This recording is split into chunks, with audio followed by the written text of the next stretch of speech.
সবকিছুই হচ্ছে আমাকে ছাড়া। ভুল করেছি, ক্ষমাও চেয়েছি, তারপরে কেউ একবারও আমার সঙ্গে কথা অব্দি বলেনি। অফিসে যাচ্ছি না কেউ জিজ্ঞেসও করেনি। একটা ভুলের জন্য এতটা পর হয়ে গেলাম আমি আর্যর কাছে।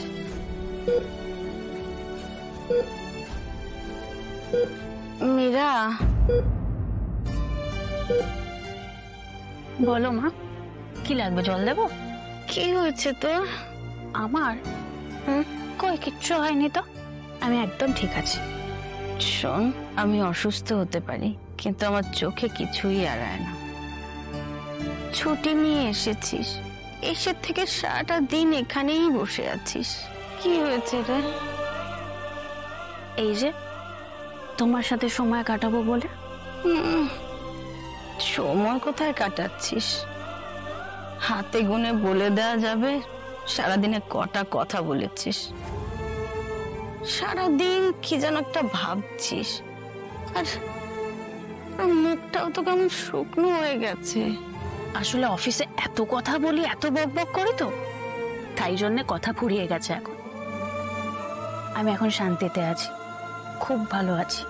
আমার হাতের বেশি সময় নেই রে মা।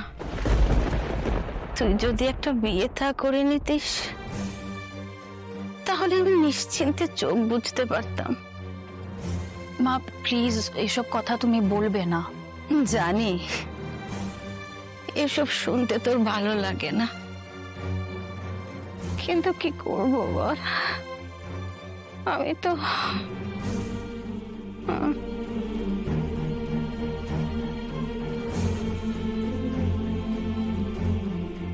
তোমাকে কি করে বলবো মা, আমি মন কাউকে দিয়ে ফেলেছি।